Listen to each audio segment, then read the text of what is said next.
Puasa tapi onani?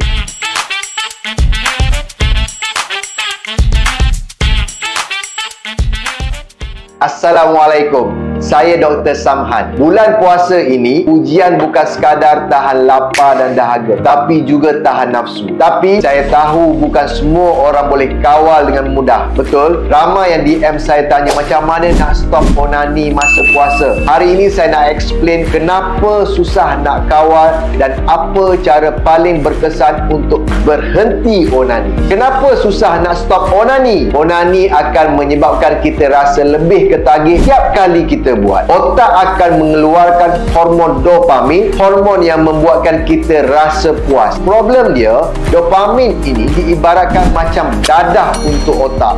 Lagi kerap dibuat, lagi craving. Lama kelamaan, bila kita stres ataupun penat, badan akan mula anggap onani sebagai instant healer. Bila masuk bulan puasa, craving untuk onani akan menjadi lebih kuat kerana otak sentiasa mencari kepuasan segera akibat daripada kurangnya tenaga. Jadi, kalau nak stop, kena faham ini bukan sekadar isu nafsu, tapi cara otak kita dan dilatih. So, macam mana nak stop? Otak kita ini bijak, tapi kita kena ajar dia mencari dopamin dari sumber yang lebih sihat. Salah satu cara paling senang, senaman. Bila kita bersenam, badan akan keluarkan hormon yang buat kita rasa puas dan tenang. Sama macam kesan onani, tapi lebih sihat. Selain itu, try untuk sibukkan diri. Bila otak mula sibuk untuk belajar skill baru atau ada benda yang perlu untuk kekal fokus, craving tu berkurangan dengan sendirinya. Sebab kita tidak ada masa untuk fikir benda yang bukan-bukan.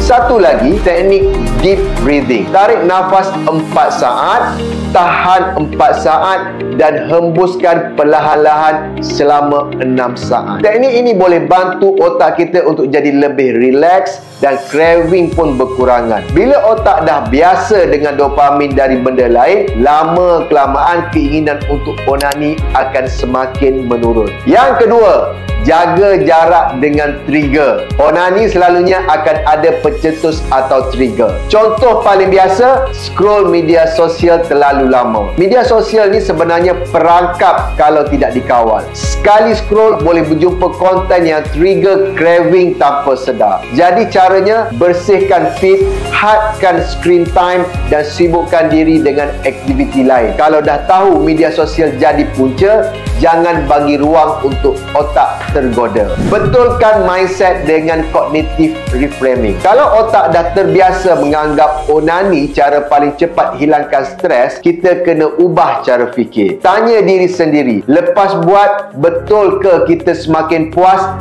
atau kita semakin rasa bersalah? Kalau boleh tahan lapar seharian, kenapa tak boleh tahan dari onani? Apa perasaan kalau berjaya kawal diri? Teknik ini dipanggil cognitive reframing, iaitu ubah cara otak melihat sesuatu masalah. Semakin kita biasakan diri, semakin senang nak kontrol keinginan. Kesimpulannya, nak berhenti onani bukan sekadar kena melawan nafsu, tapi kena faham cara otak kita berfikir. Beri alternatif lain untuk dapatkan dopamin. Jauhi trigger dan betulkan mindset supaya lebih mudah kawal diri. Makin lama kita biasakan, makin senang untuk kita tinggalkan tabiat ini. Kalau video ini bermanfaat, jangan lupa like, share dan subscribe untuk lebih banyak tips macam ini. Komen di bawah apa cabaran terbesar anda dalam usaha nak berhenti onani. Kita support satu sama lain.